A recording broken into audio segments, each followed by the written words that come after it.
This is electronic rhythm that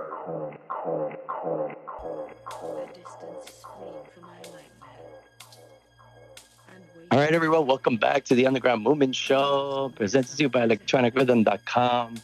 We had a really great show the other day. We have our main DJ that was there playing, and we're going to have her set for you coming on after this interview. She gave us a great look into how she plays, the style she plays, and she had the crowd really having fun and dancing. She's also a community builder. She has a lot. She wears many hats. She's creator of the Playa NYC. She goes by Daniela, and she's also the creator of Shakti. Daniela, how you doing? Welcome to the Underground Movement Show. Hey, George. Thank you so much for having me. Pleasure to be here. I'm good. How about yourself? I'm good. I'm good. Thanks. I hope I got all that right. I wanted to get your intro good. It's just Yes, that you you did. have a long list, but I also wanted the listeners to know that you're not just one person. You're not just a DJ. You do a lot of things.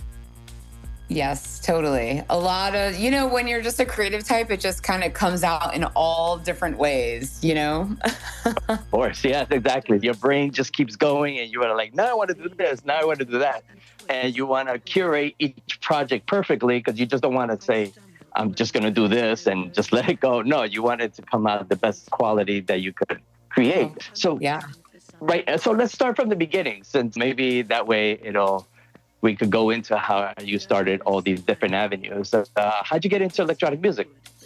Gosh, yeah. Well, I grew up here in New Jersey and my parents are both from Sicily. And in Europe, dance music has been popular for forever. And Okay. so we would go there every summer. We used to have a house there. And Eurodance was all over the place. So I got really early exposure to dance music and I always really, really loved it. So like I even before the age of 10. But then my brother and I, growing up here in Jersey, we literally would listen to the radio, like Z100 or KTU, not because we liked the music that was regularly playing, but because when there was the weather report or the traffic report, they would play techno tracks like as Oh, the that's crazy. background music. Yeah.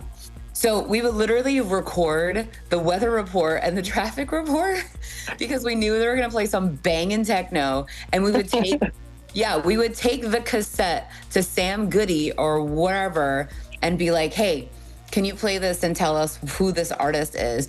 And they were so good at that time. Like we literally did get music that way. And then whoever was working in the record store would actually be like, "Oh, if you like that, you'll really like this," and give us other CDs of other artists. And back in the day when we had like Borders and like Tower Records, that's how I started to find new music before I actually started buying vinyl records, before I started DJing, basically.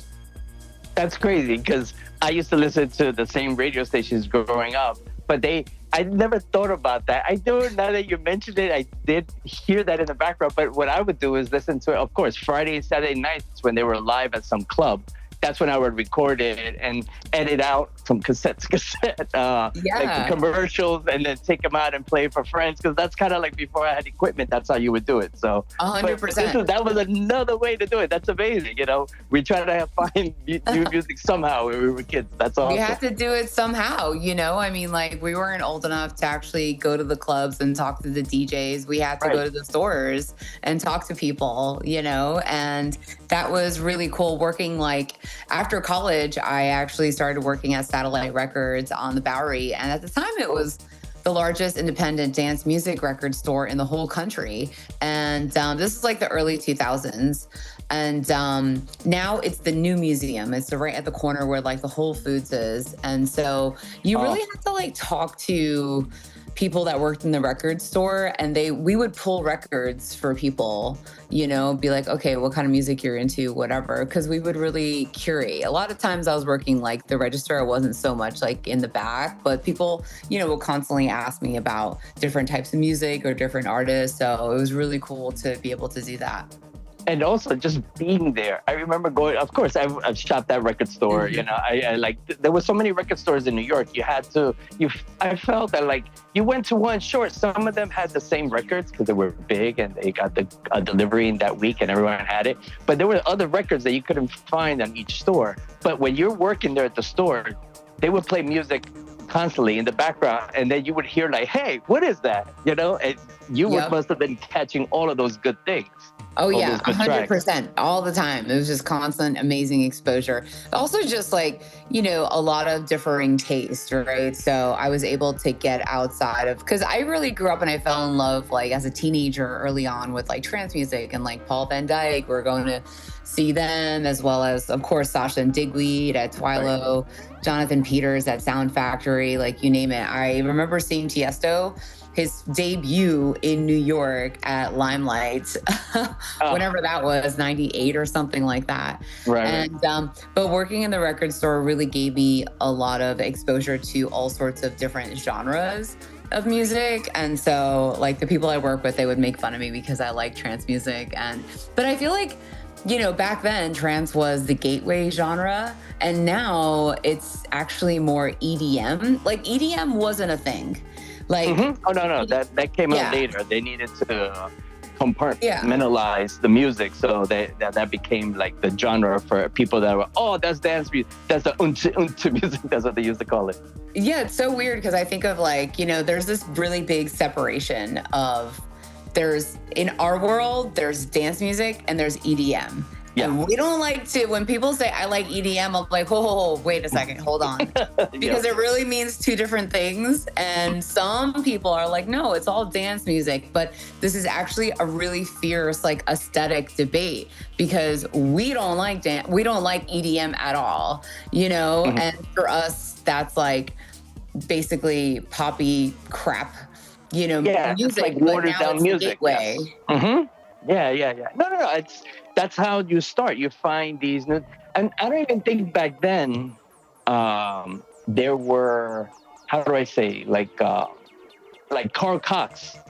I found him in a CD when I was traveling Europe, but when he had his first time coming over here, he still wasn't big, but you knew him and through the underground and stuff like that. But he was still huge, like Tiesto huge, but like in the techno world. So when you would hear about Tiesto, we would hear, there were some songs that would cross over that you had to say, no, that's a good song, like Café de Mar, those kind of tracks that like they would stand out. Children, by Robert Miles, all of those songs, they're like, yeah, sure, they were trance, but you couldn't deny that they were good songs. So any way that we were able to get in, the point is for people that like when they come in, they should go and explore and find different avenues and different ways, like what else is out there, not just be spoon-fed whatever they're trying to give you, because then you won't explore good music or you won't find it. Yeah, I mean, everyone's on their journey, right? Like back then, I was just so in love with trance, and everyone has their own pacing. So eventually I really started, not eventually, within a couple of years, I really started to branch out. It was still like the early 2000s. And then I went to Ibiza for the first time in 2005, went again in 2007. And so that also was like such a great time to actually explore different genres of music and get exposed to all different sorts of like parties and genres, whatever. But I will say it was really magical, as you remember, in New York. I mean, like, even after, for a little while, even after like Giuliani's reign of terror ended, there were still a lot of really great venues. Even these smaller venues in the West Village, there was like Club Love, it was Joe Clausel's club and Sullivan Room and these little venues where I would just honestly, like, no matter where I went, I would always bump into people. If it was, even at the big clubs, we would have these huge meetups, but like there were so many amazing smaller venues that were playing like amazing music where you could support like your local friends for like basically for free.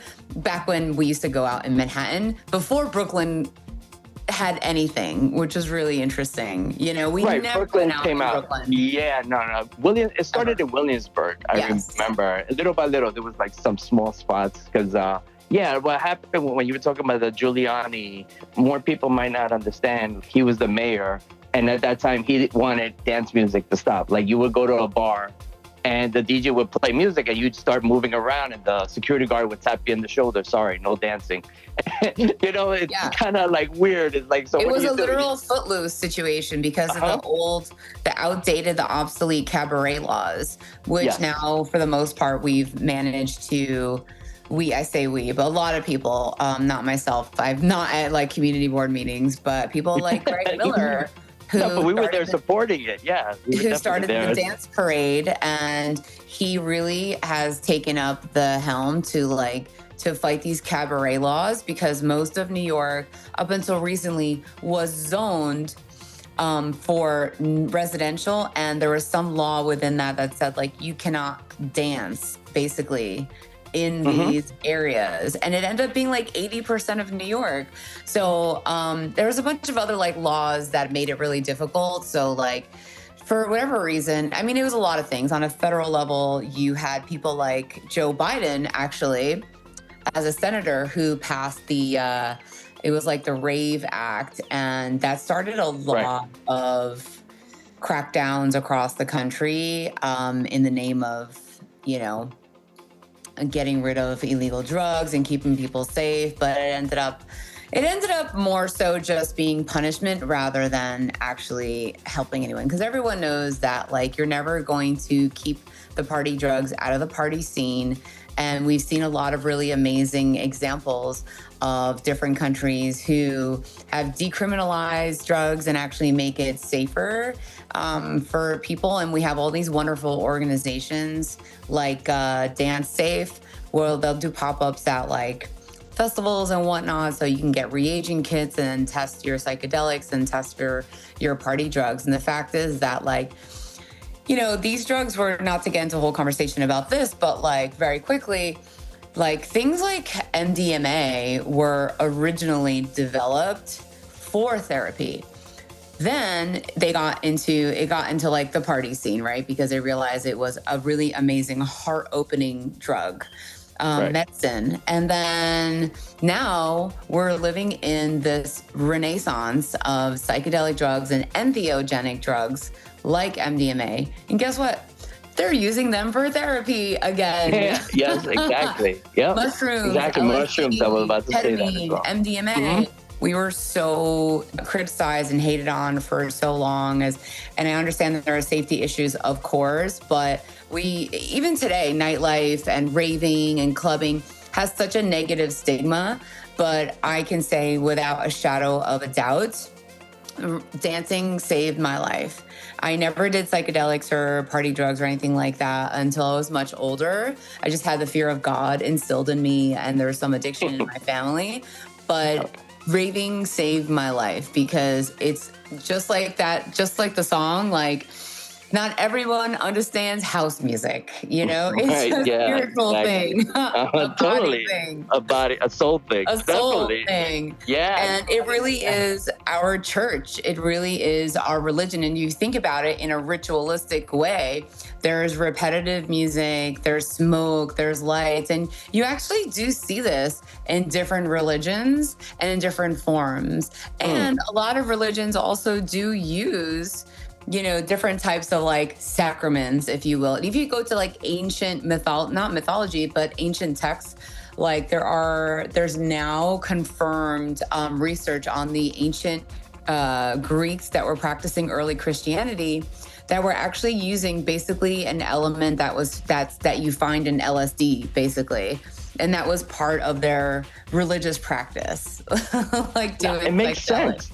It makes sense. I mean, like, and you think about it, they were really targeting electronic music, but now MDMA is in all genres. I've seen it in hip hop clubs. It's everywhere. Oh, so, for sure. Yeah. They were trying to target us, but they didn't see that people just went somewhere else and did it on their own. So instead 100%, of trying, instead of like criminalizing it, they should have tried to like see a different way. But like you see, like now New York, they legalized marijuana. Now they saw that's an avenue of profit for the city. And as long as everybody, but the same thing happened with alcohol. And I believe alcohol is way more dangerous than a lot of other drugs Way that are more out there. dangerous Right. than literally So, any drug. Literally. right. Yeah. Yeah. So, Yeah. I guess there are baby steps. Maybe the government understands and sees, and as long as they see, all right, people doing the right thing, maybe they leave Just us care alone. about making money, unfortunately. Yeah. Yeah. That's the only reason why. I mean, I think like the cat's out of the bag, and also like they could, especially in the last like decade or so, 2 decades, they realize that they're not going to stop people from actually waking up, and that we know the truth behind what these substances, how they can actually improve our lives. And that the lie that we've been sold about like these other things that are legal are just keeping us asleep. So now they're like, well, the cat's out of the bag. How can we make money off of all of this now? Because that's all they're ever Exactly. interested in. But I think more than anything else, it's like that it's the culture of rave, it's the culture of plur, and this is what we need. Plur is peace, love, unity, respect, of course. And like the second you walked in a door at a rave or at a club, like at most clubs, it was like, yeah, maybe the security was a little rough or something like that, and they were kind of being mean, like as they are wont to do sometimes. But like the culture is always about like befriending the stranger, having a conversation, or not talking, just grooving out on the dance floor. And everyone was supposed to feel welcome, and not to say like, sometimes people did not have good times, or like people may have experienced things that were not good or dangerous in different clubs and raves. But like, again, the ethos is there, and that's still something that I very much promote, even with like tiny raves. But we'll talk about that project in a bit. Yeah, no, there's a sense of community when you go into these raves. When you go in there, people just want to embrace you. You become friends, and you find lifetime friends. You were going there because you felt like an outsider. You didn't belong to the commercial world in ways, and you would find your people in there. And so that's what Plur came about. Yeah, when you're in there, that's what everybody does. Not because you're forced to do it, but because that's what you're there for. You want that. Now that as we continue this electronic music venture in our world, we still push that. I still push that. I still push like community and going into community. One of your other hats that you wear, you're also a community builder. Can you go into that? Yeah, totally. So it really, I even though I was born and raised here, I lived away for like literally half of my life. I went away to college, and then like I briefly came back, worked at Satellite Records, and then I moved away to Milan, to Berlin, and then I went to grad school, became a professor, had this whole long journey of coming back to this area, and where my family is, or most of them anyway. And then basically I went into corporate America, and then like basically the pandemic, or actually I was in an educational technology startup. Pandemic happened, and my ex and I were really sick of Zoom dance parties, and we're like, let's throw a party on a beach just for our friends, and it was Nice. 2020. Beach was like a safe, ventilated area, and it was just like 50 of us. We literally didn't even have a DJ. I played a Birds of Mine SoundCloud set, like one of my favorite Birds of Mine DJ sets. And it was just so amazing and so needed and so necessary. And we're like, wow, we have to do that again. And because dancing is a ritual that we've been doing since the dawn of man, and it's primordial, it's in us, it's ancient, and our gathering, right? So, and gathering in nature. So it's gathering in nature and dancing. All those things are just who we are as humans. That is such a link to like the beginning of mankind. So with that, we're like, okay, let's do another one. And we did another one the next weekend, and 250 people showed up. And then the next 300, 350, 400, like it kept on growing and growing. And it rapidly became people that like friendships, best friendships, people met at these parties that then got married. Like it just became such a wonderful community, and it was always based on the ethos of Plur without even having to say Plur, but it was all about authenticity, kindness, generosity. I mean, we did parties for years that were like free and then donation based.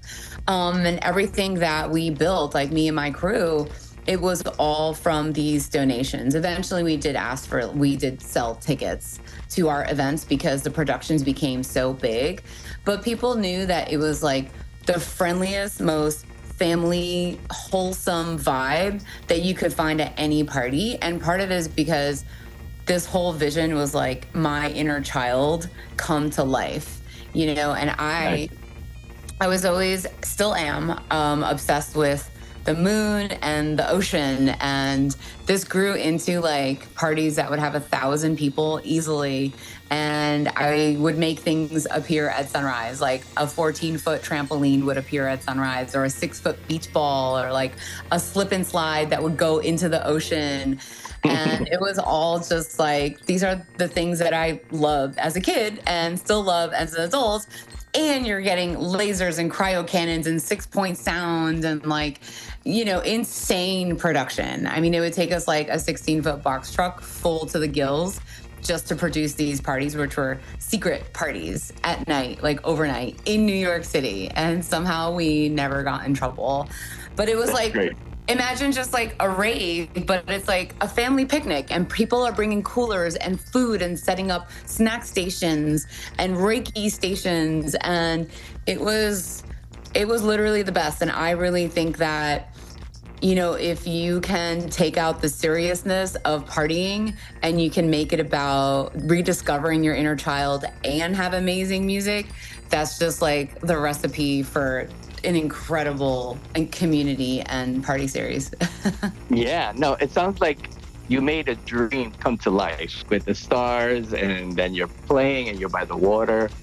You just really made an environment that people want to keep going back to more and more. And I see what you mean by community builder. Yeah, and every year then we became involved with a festival called Calling All Magical People, and we designed a stage every year, and it was often like just a fever dream of mine. I'm like, this is what the stage is going to be this year, guys. And I literally designed it on like Google Drawings. And then my head of production, he would flesh it out on like AutoCAD and all that. And our crew is like, seriously, like I would joke around and call them Ocean's 13.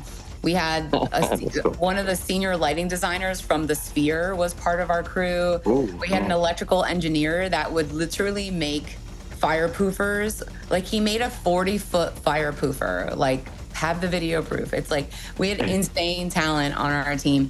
So we'd like design the stage and make this stage. And every year we would have this like community builder forum as part of the festival, which I would also DJ. I became music director of the whole festival as well. And we would talk about what it means to just like, it's not just throwing a party. You're holding space for people to feel like their most authentic selves. And oftentimes, that's exactly the same feeling you had when you were like 7, 8 years old and having the time of your life and playing with your friends. It's the same exact feeling. That's all we're trying to do is recreate that joy that we experienced as kids. And we never really like change. We're all like adults, but we're also those little kids. We just have more expensive toys. Like now we have CDJs. Those are our toys, right? Ableton and like our keyboards or synths or whatever. It's an experience. Talking about little kids, you're now educating little kids about what it is, right? If we could go into that. This is Tiny Rave?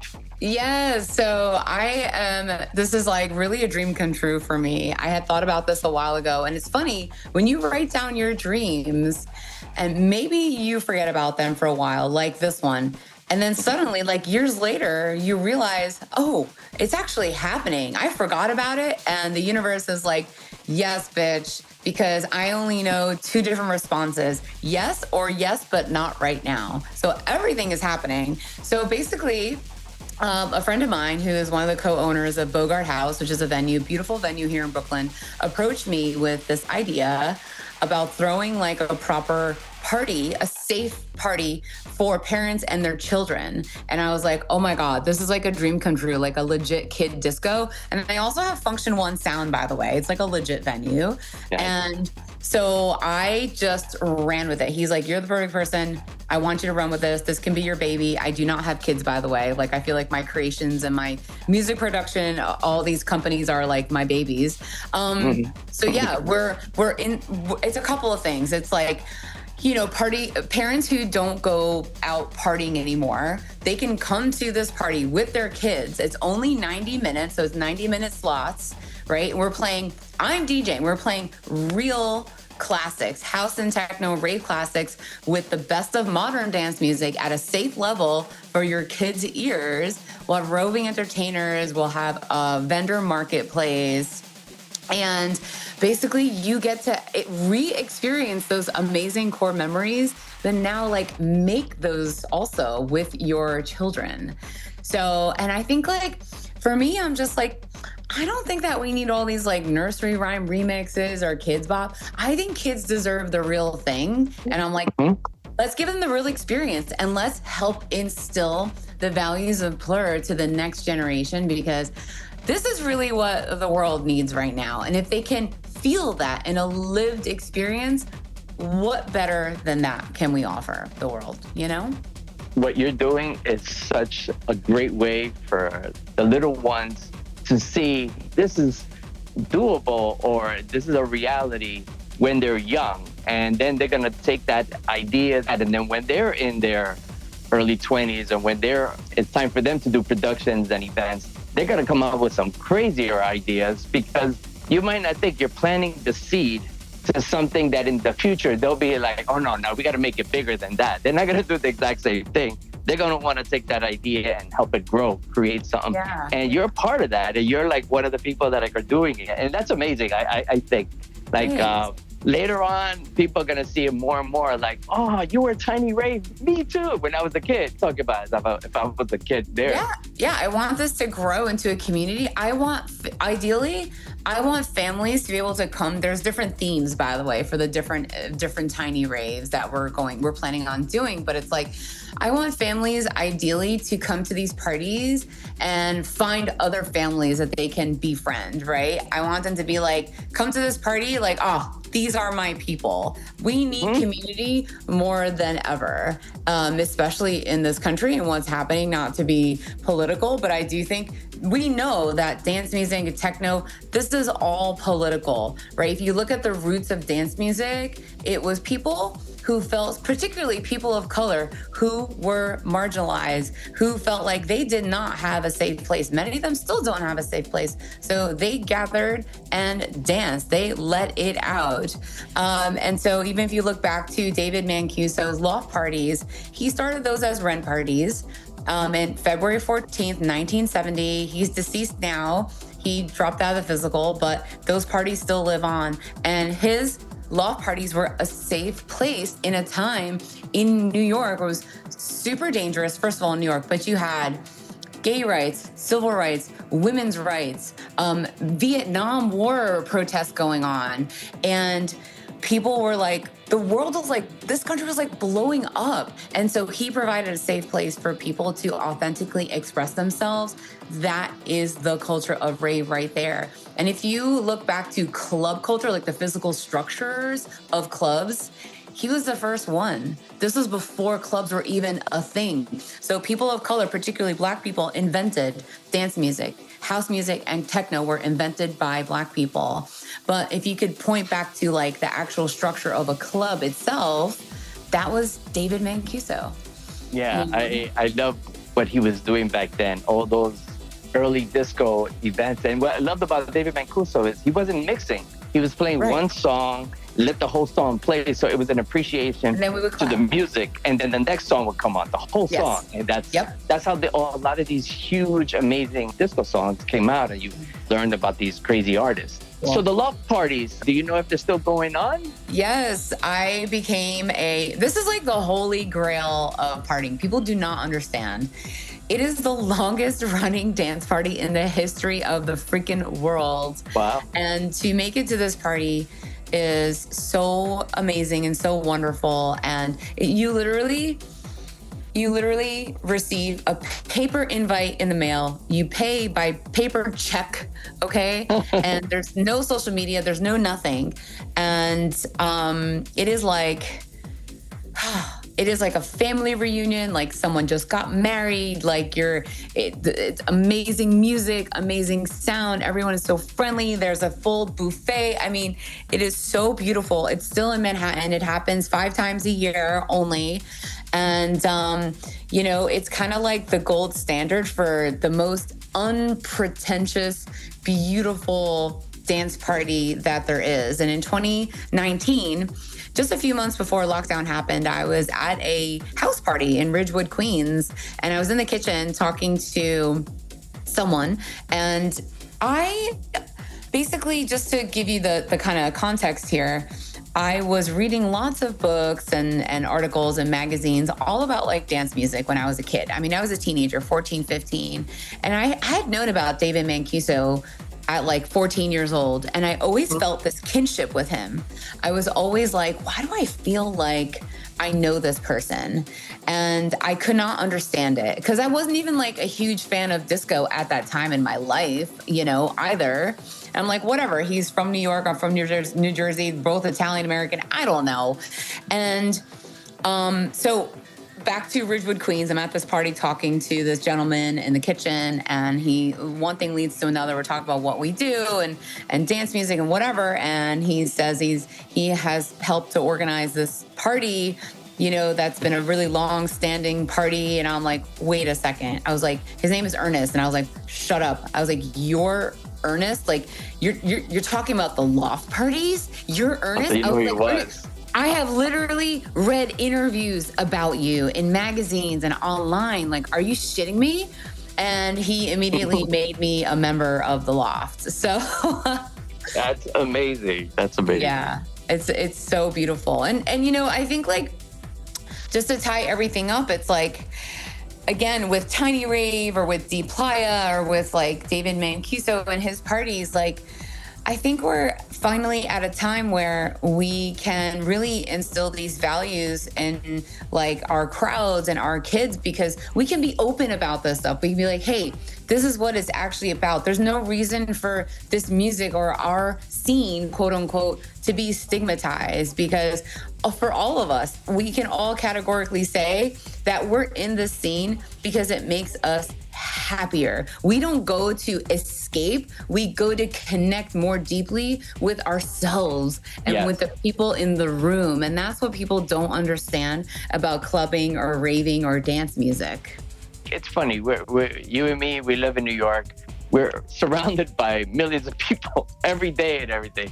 But it's hard to connect. Everybody is kind of like, you do have your New York shade, like, what do you want? You know what I'm saying? Yeah. But when you go to a club, that just disappears. And I've always noticed that I found that at a rave or at a electronic music party. Nobody's there for anything other than, I just want to hear good music and be around a good environment and good people and hang out with friends. And that's me. That's exactly what and electronic music, since I was a kid, always looked to me as the future. Oh, music being done with computers. Oh, but now it became more of a deeper connection that I hear 120 beat. You could get into it so much easier because it's a natural thing. Like you saying, when you're in Europe growing up, I know because I have friends from Europe and they say over there, dance music was on the radio all the time.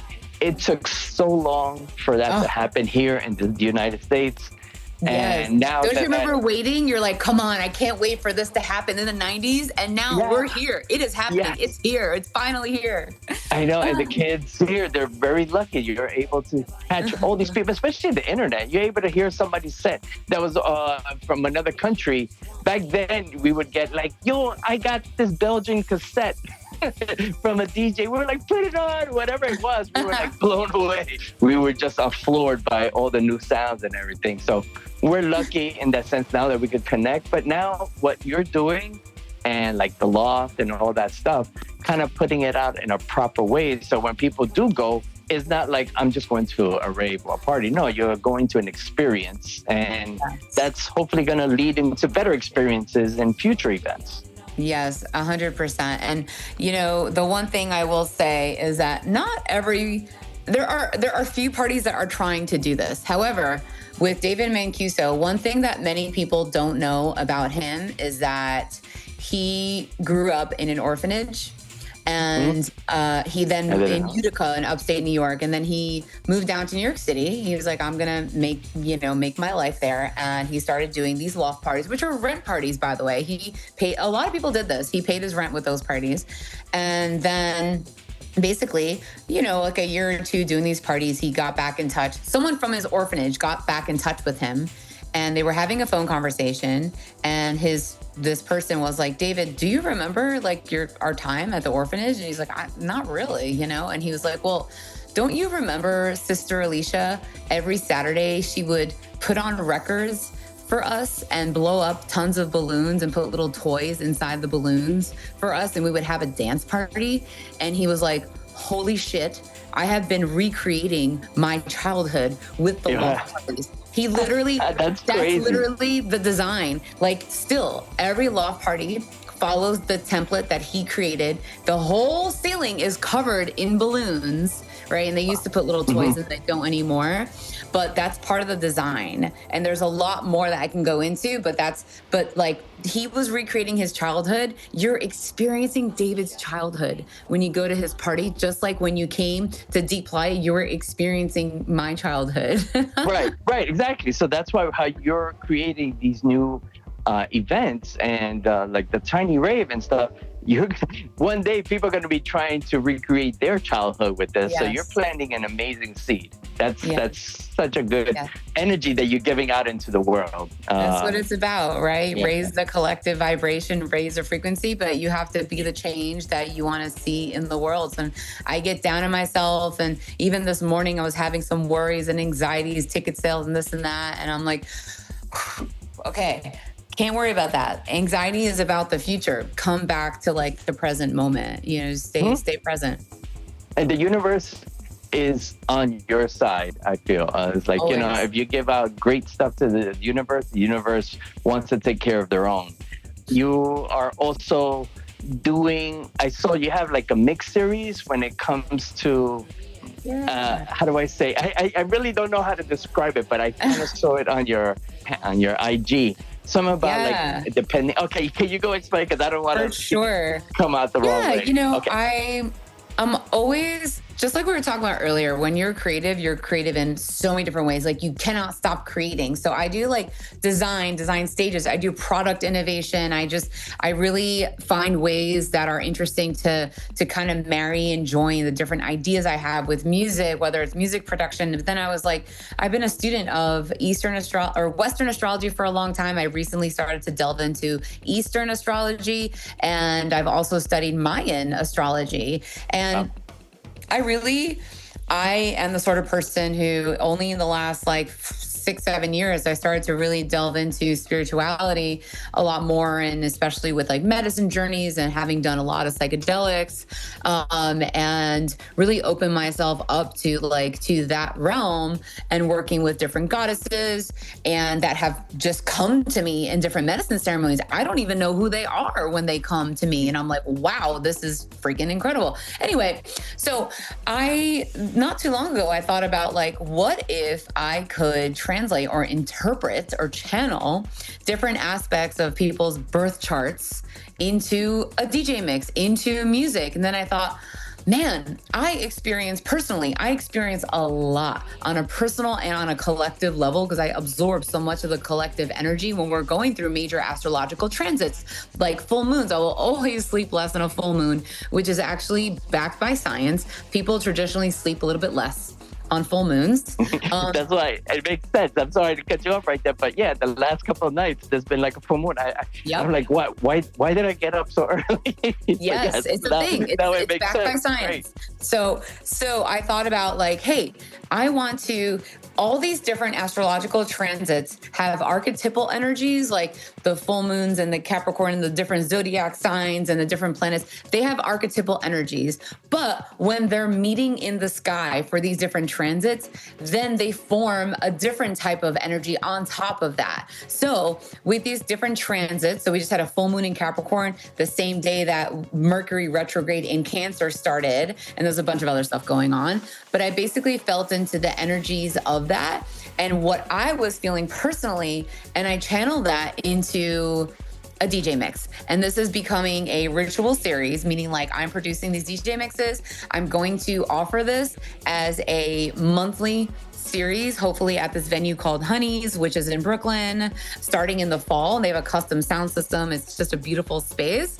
And on top of that, I'm developing a web app so you could actually go to the website throughthestars.co soon, and you could actually input some of your info, like your birth date and location of your birth and time of your birth. It'll actually pull from Eastern, Western, and Mayan astrology and develop playlists for you, channeling those energies of what, like, different aspects of your birth chart. You'll select a different, like, aspect, or just for what the energies are for you today. And I do that personally as well. So you can actually order a custom channeled mix from me, or when the web app comes out, then you can actually just like use it to make playlists for yourself.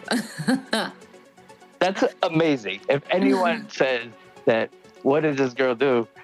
I don't mean to call you a girl, but what this lady does, you're just everywhere, and I don't know how you do it. I can't you stop. got so much motivation, and that's great. You're channeling your creativity, and it's just coming out. Like some people never try to even tap that, and they're scared. And I feel that it's all inside of us, but it is. You're able to connect with it more, and you're able to get a lot of stuff out. And I can't wait to see this app, and I hope people that are listening like reach out to you and get their own playlist from you, because it sounds amazing. It sounds like such a good way to, like, you want to go on a drive. Why not drive something that was created universally for you? You know, that's, I mean, where else are you going to get that? No real other DJ is really presenting that. That's amazing that you're. And you don't have to believe in astrology at all. I think that, like, if you just like good music, and it's not all dance music. Like, it's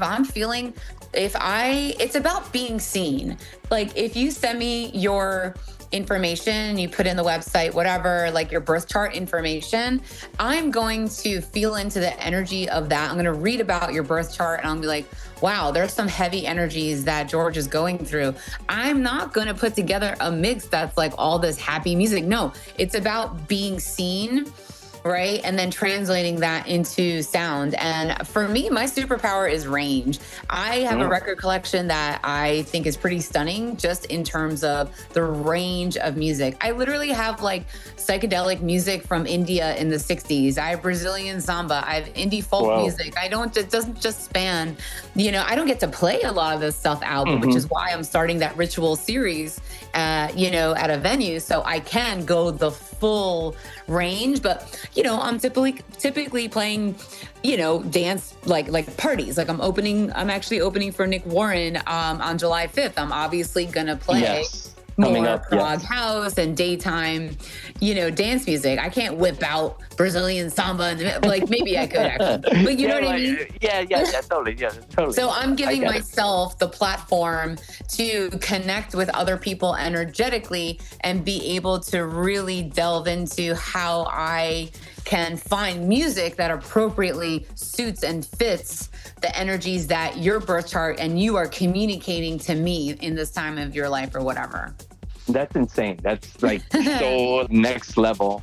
And what you're doing is creating a new path that where many people haven't gone yet when it comes to that. And you're connecting all the dots of DJing, electronic music, or different music all around the world with the universe. Yeah. And that's your journey. That's amazing that you found it and you keep going, and there's no stopping you.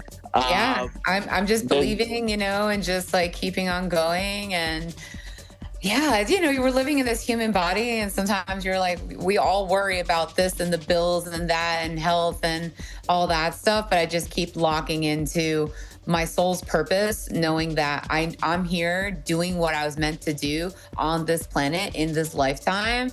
And I know that the universe, like you said, the universe has got our backs, and just believing that I will be taken care of because I'm so aligned and providing value in a different way, right? In these different ways for people. Totally. Let me ask you, with the music, would you be putting any of your own productions, any of these mixes that you do? I am just after like a couple of months. I'm just getting back into production this week. I took a few months off. I was actually running a venue in Brooklyn, in Greenpoint, and I parted ways with this venue only about like 2.5 months ago. So it's been a 2.5 months of, I literally built out 7 different projects and concepts. I launched 3 companies. I got 9 DJ gigs in 2 months flat. That's 2 crazy. months. And so I basically, I was like, okay, now that those are all built out, like I have my personal brand website, I'm on social media, I'm not afraid of visibility, like I'm getting these DJ gigs, right? And I'm full-time entrepreneur, full-time DJ, artist, founder, blah, blah, blah. Like, I'm like, okay, now I can actually get back into production. It wasn't a priority for me until I could like settle a few things in my life to make sure that I'm providing and paying the bills, for myself. And so I'm actually really excited to get back into it because one of the main things that I am working on and have been working on is actually updating old rave and techno classics with better bass lines, because we just literally didn't have the technology. And like I have tracks that from the early 90s that I can't play out because it's like the bass is like, it's not where it needs to be. It sounds very tinny and compressed because it was just made with like analog technology. And it just, when you play these tracks like Vamp Outlander, for example, a classic acid house track, it's not going to hold a candle to today's productions. So part of what I'm doing is just releasing, and I don't even think I can release these like officially. I just have to like put them out there as like white label, releases. But we need to like bring these back for one. And yeah, I do have a couple of original productions that I'm working on. I have no doubt that this year I'll have 2 or 3 records that will be signed.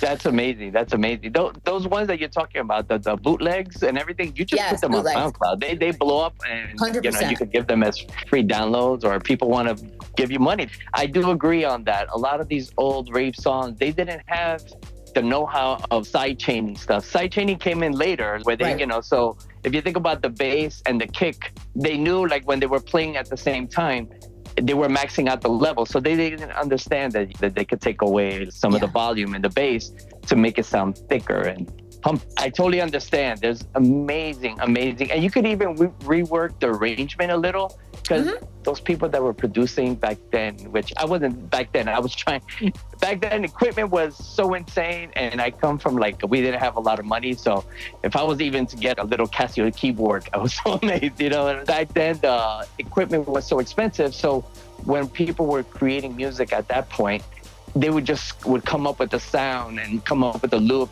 put it to tape, and that's all it was. So the arrangement wasn't really there. But now you're with technology. Now you could even separate everything and make it even a further along arrangement that has a story to it instead of it just like a track. I can't wait to hear your productions coming out. Talking about your music, you played last weekend. You did such a great set. You had everybody dancing. You just went everywhere. Your taste in music is really good. I can't wait for the listeners to hear this. Thank you. You like to go in different avenues. You just don't say, I just play electro, or am I correct? 100%. That's like the hardest thing for me, is like, well, like, what do you play? And I'm like, okay, it's been tough. I'm like, I think my signature, if I'm playing nighttime, I think my signature sound is really just emotionally powerful, soulful. It always has soul to it. House and techno and a little bit of Afro house. It's really hard to nail down any type of genre for me. And I think that's a superpower. The one thing I will say is like, as a former music director for a festival, like, people, the one thing I consistently saw was one trick ponies. It's like people who only have one genre that they play. And I'm like, are you serious? There's so much amazing music out there. But again, like this, I have a lot of spicy opinions. And one of them is that most DJs are just playlists. Most DJs are not selectors. They don't know how to curate, and they definitely don't know how to storytell. They definitely don't know how to read the room. And, like it is what it is. People have access to the technology, and there were not a lot of DJs back in the day when you had to have like turntables and buy records. That shit was so expensive, right? But it's a different ballgame now.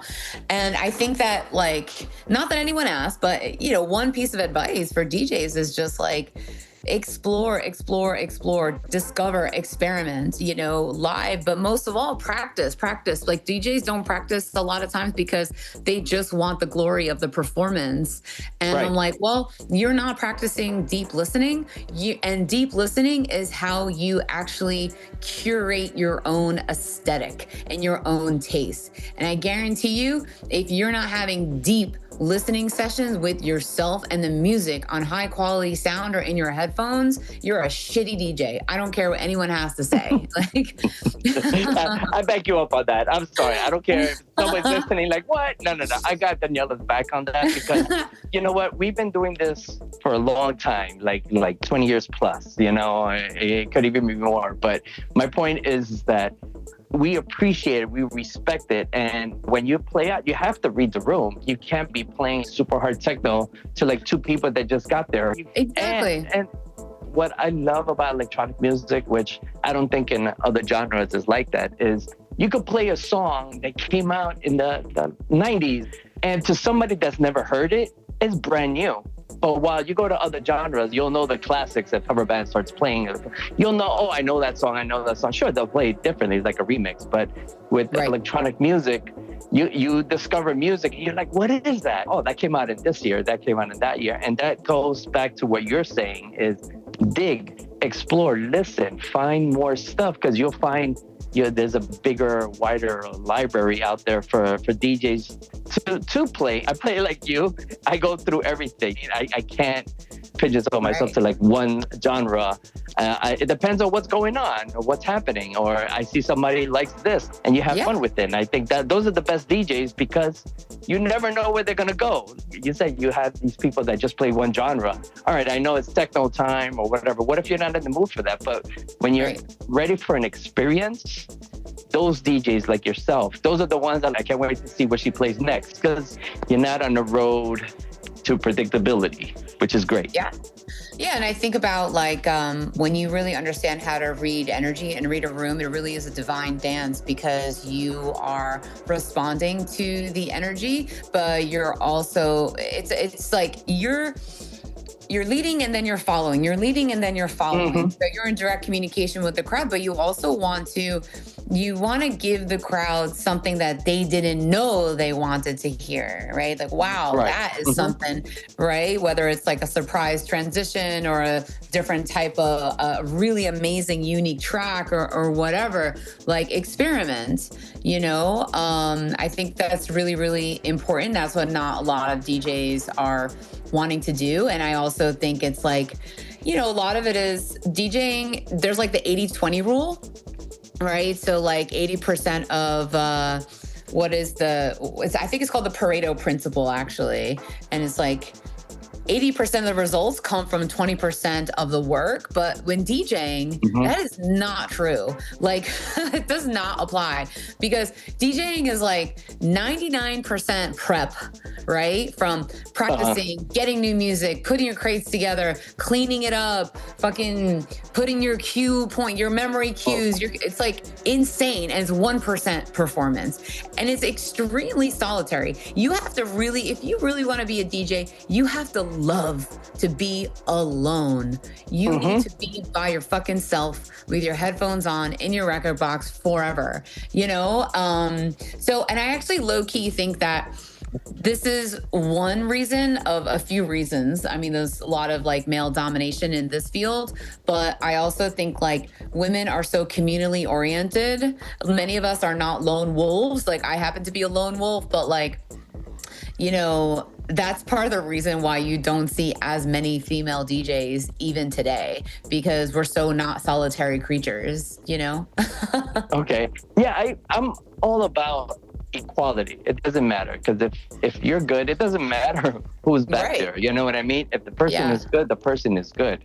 I know. The I wish whole that were thing- the standard, but I know. Look at Pasha. It's 2026. Look at Pasha's opening lineup. There were maybe like 3 women over the course of the whole opening week, And it's just like, you're pathetic. You have been around from like since 1950. So I don't even know, so long, 70s or whatever.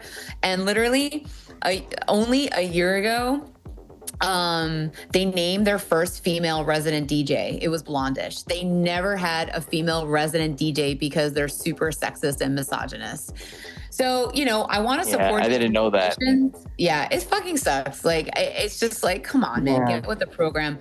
But that's what happens. And I'm here to change that. Like, I am here to transform and change nightlife. And I will when I have my venue, which I will in a few years. if I could mention to the listeners right here. So when I was getting ready for the next guest, what I do is I start listening to their stuff. I put on a mix of Daniela's first track. Bam. Wow, she knows this song? No way. And I haven't heard that song in a long time too. But I was like, okay, cool. I'm listening. I'm having fun. I'm driving. Bam, the next song, another one. Oh, wow. I had to start going through, and I just started like skipping really quick. And that was it. And then when we spoke, the way you talk about community, about the world, about everything, I'm like, wow, we connect in so many ways. You're kind of one of the reasons I started electronic rhythm. This is artists that wants to break the barriers and give the world. And it doesn't matter if you're female, it doesn't matter. It was amazing. Your work speaks for itself.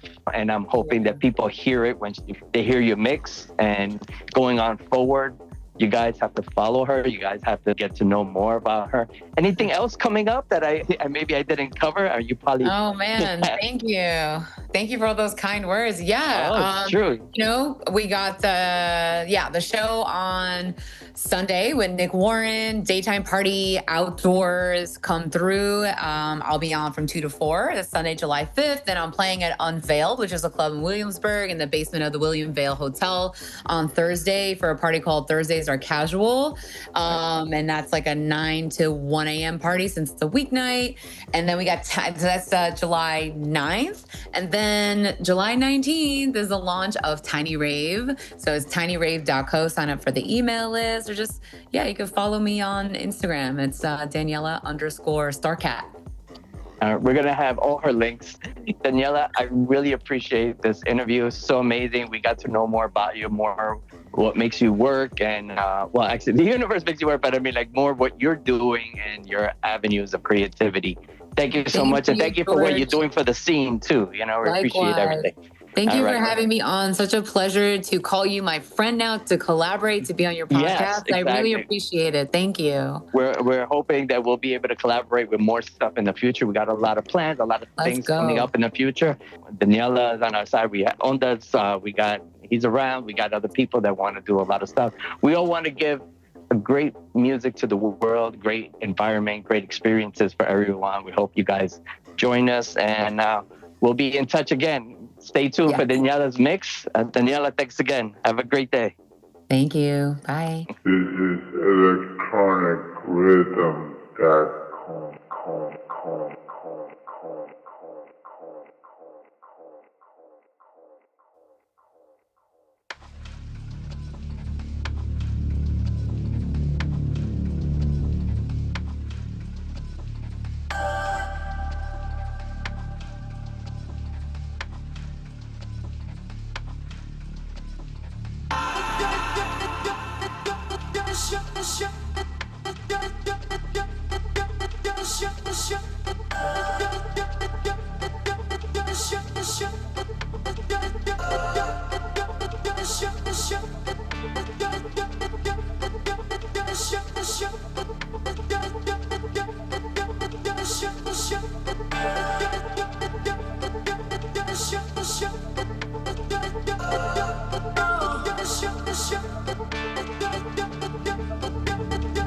Show.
Okay. Well, I have something to sing for the man about them, the five crack and cook. And even the girls, them too. You better stop it, just you don't have a career. You'll have a career. And I'll tell you, get out of here. See? It goes like this. Doing making love with girl, tell me to come. Say she want the daughter cause she already have the son. And if I don't come quick, I can't forget it. So I draw some jinxing and I take one sip. Should I see me just a gallop like a horse, I get whipped. Come quick, whoa, whoa, whoa, whoa.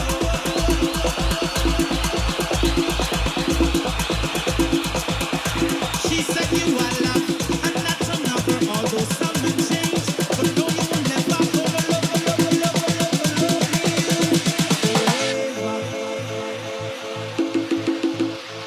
sweet, sweet love.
True house music is an instrument of God.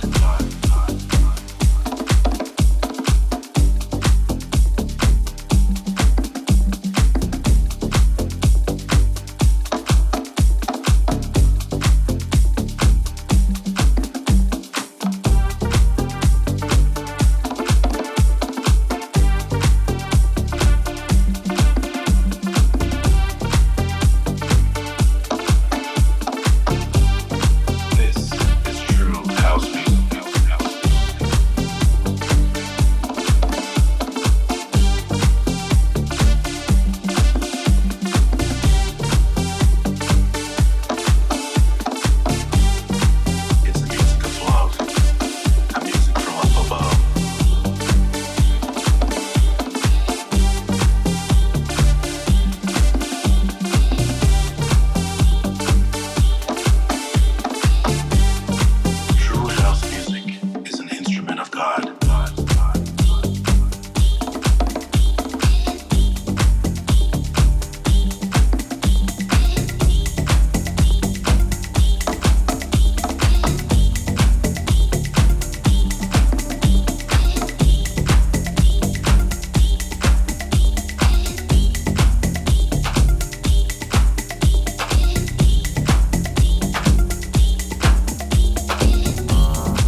but I'm still real, you know?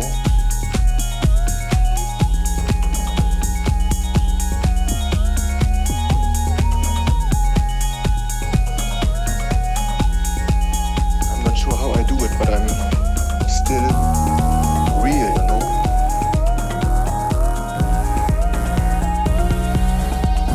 Real, you know?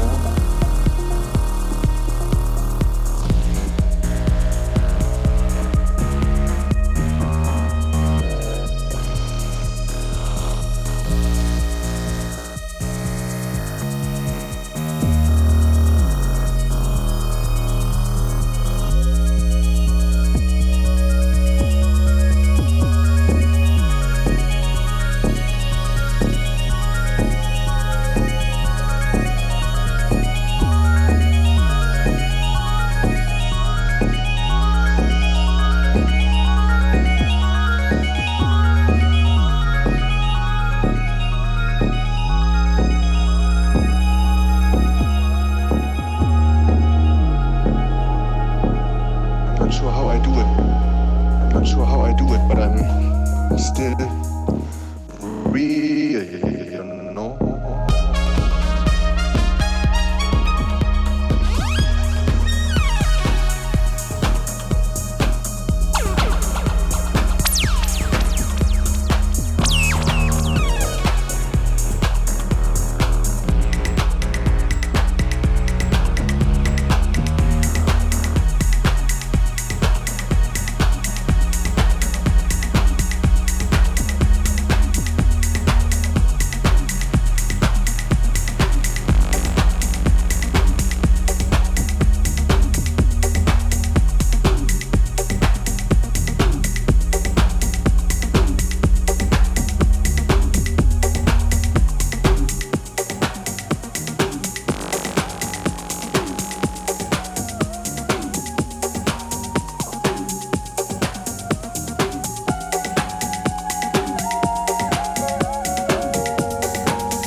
is it something else? Ooh, do we share it? Or am I in this by myself? I feel it burning. You know I'm yearning for you. Can you tell me so? I know if this is love.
corrientes que brillan y no se reflejan. El ritmo nada más me quita la voluntad, me quita la voluntad.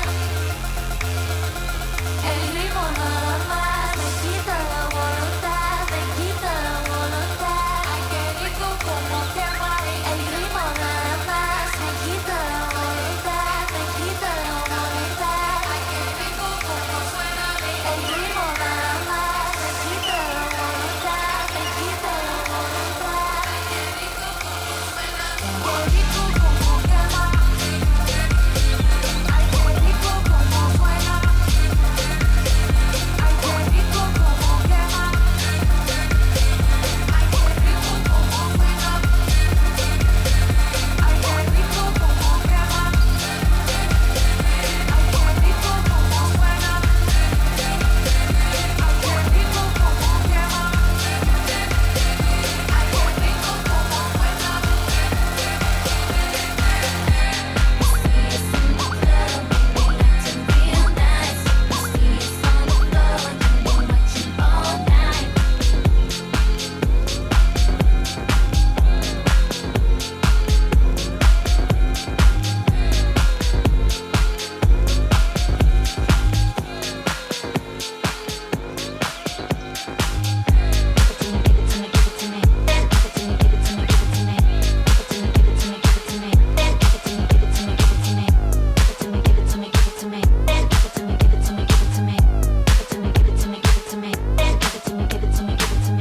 I'm the type of girl to look you dead in the eye. I'm real as it comes if you don't know why I'm fly.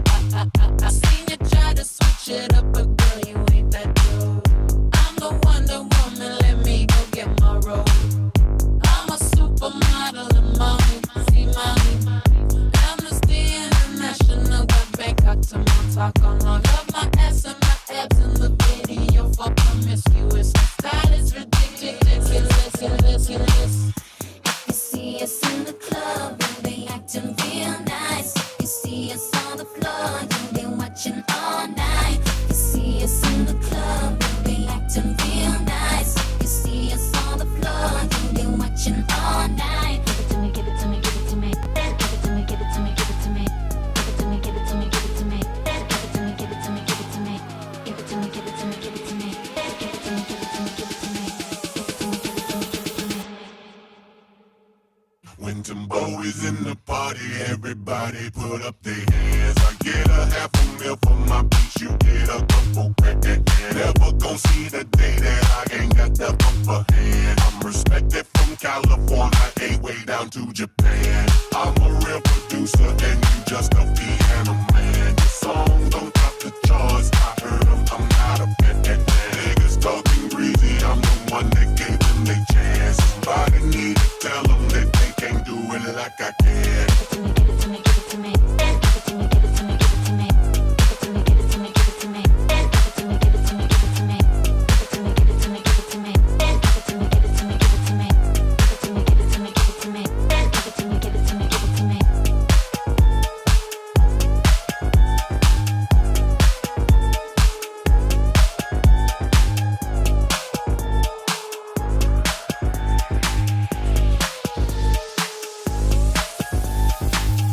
If you see us in the club, we'll be acting real nice. If you see us on the floor, you'll be watching all night. If you see us in the club, we'll be acting real nice. If you see us on the floor, you'll be watching all night. If you see us in the club, we'll be acting real nice. If you see us on the floor, you'll be watching all night. If you see us in the club, we'll be acting real nice. If you see us on the floor, you'll be watching all night.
now. Brand new to the market. Mr. Everybody worldwide. Get used to that group, yeah. Get down low. So right now, girls. Move your body, girl. Makes the fellas go. The way you ride it, girl. Makes the fellas go. Move your body, girl. Makes the fellas go. The way you ride it, girl. Makes the fellas go.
Low key, like, are you still here, still involved?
emotional. Windows down, let the sound flow. Everything here feels sensual. Soft lights on, let the sound flow. Everything here feels sensual.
Two.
got your back.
Got your back.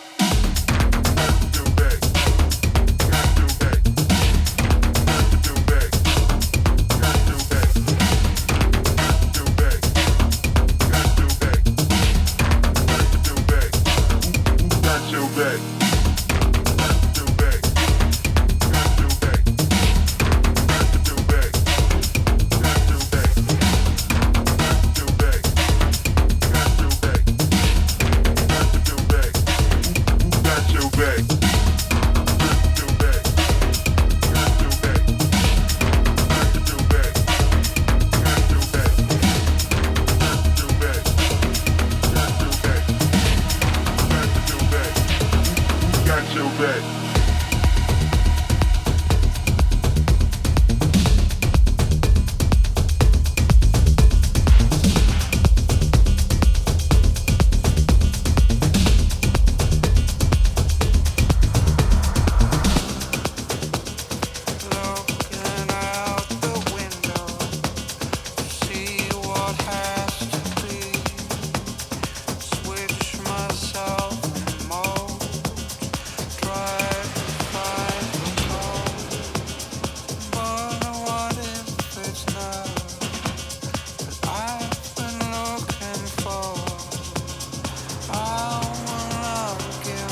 thing? I work all the fucking time. From Monday to Friday, Friday to Sunday. I love it. I work. So when I say come on, I mean come on. You've got to work with me. Nah, I don't want to see any fake-ass workers. I need real builders. Work, work it. Work, work to be a winner. Sweat, work it. Sweat, sweat to be a winner. I wanna smell you. Yeah, I wanna smell you. I wanna smell you even from far away. I wanna smell you. I wanna feel you. So I can know if you're a winner, baby. Work, work it. Work, work to be a winner. Winners, work it good. Sweat, sweat to be a winner. How does that feel? Tell me, how does that feel? Is sweat dripping down your balls? Well, then you're not a winner yet. But come on. Work, work it. Work, work to be a winner. Sweat, work it. Work, work to be a winner.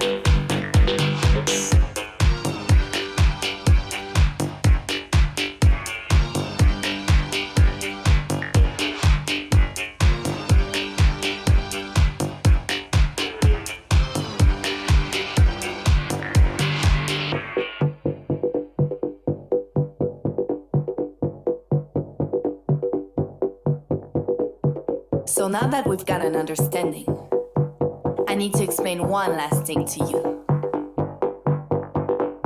When I say work, I mean you've got to work for yourself. Love yourself. Feed yourself. So you can be a winner. All together. Work. Work it. Work. Work to be a winner. Winners, work it good. Sweat, sweat to be a winner. Work, yeah, work it. Work, work to be a winner. Winners, work it good. Sweat, sweat to be a winner.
This is electronic rhythm.com.